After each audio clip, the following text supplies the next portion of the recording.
അഗസ്റ്റീനിയർ Kindle എന്ന് നിങ്ങൾ കേട്ടിട്ടുണ്ടോ? ജർമ്മനിയിലെ മ്യൂണിക്കിലുള്ള ബ്യൂഗർസാൽ പള്ളിയിൽ ഉണ്ണി ഈശോയുടെ ഒരു തിരുസ്വരൂപം പ്രതിഷ്ഠിച്ചിട്ടുണ്ട്. അഗസ്റ്റീനിയർ കിൻഡിൽ എന്നാണ് ഈ രൂപം അറിയപ്പെടുന്നത്. അഗസ്റ്റീനിയൻ സന്യാസ ആശ്രമത്തിൽ നിന്നുള്ള രൂപമായതിനാലാണ് ഉണ്ണി ഈശോയുടെ ഈ രൂപത്തിന് അഗസ്റ്റീനിയർ കിൻഡിൽ എന്ന പേര് വന്നത്.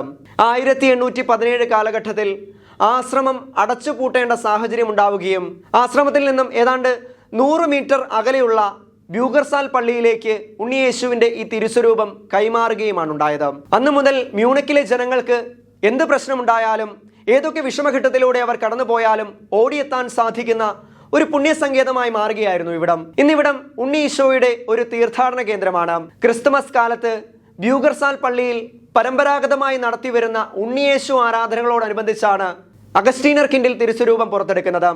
അന്ന് അവർക്ക് വലിയ ആഘോഷങ്ങളുടെ നാളുകളാണ്. സാധാരണ അഗസ്റ്റീനിയർ കിൻഡിൽ സൂക്ഷിക്കുന്നത് ബ്യൂഗർസാൽ പള്ളിയുടെ അടിയിലത്തെ നിലയിലുള്ള മ്യൂസിയത്തിലാണ്. കുറച്ചുകൂടി വ്യക്തമായി പറഞ്ഞാൽ പള്ളിയുടെ അടിയിലത്തെ നിലയിൽ വാഴ്ത്തപ്പെട്ട റൂപ്പർട്ട് മയറിന്റെ കബറിടത്തിന് പുറകിലായുള്ള മ്യൂസിയത്തിൽ. മ്യൂണിക്കിലുള്ള പുരുഷന്മാരുടെ മരിയൻ കൂട്ടായ്മ അഥവാ മരിയാനിഷെ മെനർ കോൺഗ്രിയാസിയോൺ എന്ന ഭക്തസംഘടനയുടേതാണ് മ്യൂസിയം. ഇവിടെ പ്രത്യേകം തയ്യാറാക്കിയ ചില്ലുകൂട്ടിലാണ് അഗസ്റ്റീനിയർ കിൻഡിൽ സൂക്ഷിക്കുന്നത്.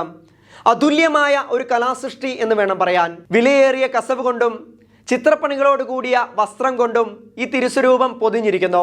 മുത്തുകളും നിറമുള്ള ഗ്ലാസ് കല്ലുകളും വസ്ത്രത്തിൽ പതിപ്പിച്ചിരിക്കുന്നു. അതിനോടൊപ്പം തുന്നിച്ചേർത്തിരിക്കുന്നു. മെഴുകുകൊണ്ട് നിർമ്മിക്കപ്പെട്ടിട്ടുള്ള ഉണ്ണിയേശുവിൻ്റെ തല ഇടതുവശത്തേക്ക് അല്പം ചെരിച്ചു പിടിച്ചിരിക്കുന്ന രീതിയിലാണ് രൂപകൽപ്പന ചെയ്തിരിക്കുന്നത്. കണ്ണുകൾ തുറന്നു പിടിച്ചിരിക്കുന്ന ഉണ്ണിയേശു പുഞ്ചിരിയോടെ എല്ലാവരെയും സ്വാഗതം ചെയ്യുന്നു. ഉണ്ണീശോയുടെ മുഖത്തിൻ്റെ വലതുഭാഗത്തായി ഒരു വിള്ളൽ കാണാം. ഇതിന് പിന്നിലെ ഐതിഹ്യം ഇങ്ങനെയാണ്. വർഷം 1624. ഈ സമയം അഗസ്റ്റീനിയർ കിൻഡിൽ തിരുസ്വരൂപം അഗസ്റ്റീനിയൻ ആശ്രമത്തിലായിരുന്നു. അഗസ്റ്റീനിയൻ സഭയിൽപ്പെട്ട ഒരു പുരോഹിതൻ ഉണ്ണി ഈശോയുടെ രൂപത്തിനരികെ പ്രാർത്ഥിച്ചുകൊണ്ട് നിൽക്കുകയായിരുന്നു. പ്രാർത്ഥനയുടെ ഇടയിൽ അദ്ദേഹം ഉണ്ണിയേശുവിൻ്റെ ആ രൂപം കൈകളിലെടുത്തു. എന്നാൽ അബദ്ധവശാൽ അത് താഴെ വീഴുകയും തലഭാഗം പൂർണ്ണമായും തകരുകയും ചെയ്തു. എന്നാൽ ഭയം നിമിത്തം അദ്ദേഹം ഇത് ആരോടും പറഞ്ഞില്ല.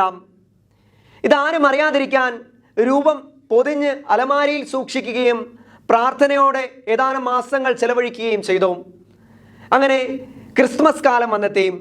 നടന്ന സംഭവങ്ങൾ പുരോഹിതന് ആശ്രമശ്രേഷ്ഠനെ അറിയിക്കേണ്ടതായി വന്നു. ഇരുവരും ചേർന്ന് അലമാര തുറന്നപ്പോൾ പൊട്ടിത്തകർന്ന തലഭാഗം വീണ്ടും ഒന്നിച്ചിരിക്കുന്നതായി കണ്ടു. അന്നു മുതൽ ഉണ്ണീശോയുടെ മുഖത്ത് ആ വിള്ളൽ കാണാൻ കഴിയും. ആർക്കും തകർക്കുവാനോ നശിപ്പിക്കുവാനോ സാധ്യമല്ലാത്ത ഈ തിരുസ്വരൂപം തലമുറകളായി അനേകർക്ക് ആശ്വാസവും അഭയവുമാണ്. ക്രിസ്തുമസ് കാലങ്ങളിൽ ഡിസംബർ 25 മുതൽ 30 വരെയും ജനുവരി 1 മുതൽ 6 വരെയും ഇവിടെ ഉണ്ണിയേശു ആരാധനകൾ നടക്കാറുണ്ട്. ഇവയ്ക്ക് പുറമെ ഓഗസ്റ്റ് മാസം ഒഴികെയുള്ള മറ്റ് മാസങ്ങളിൽ 3-ാമത്തെ ശനിയാഴ്ച വൈകുന്നേരം 5 മണിക്കും ഉണ്ണിയേശു ആരാധനകൾ നടക്കുന്നു.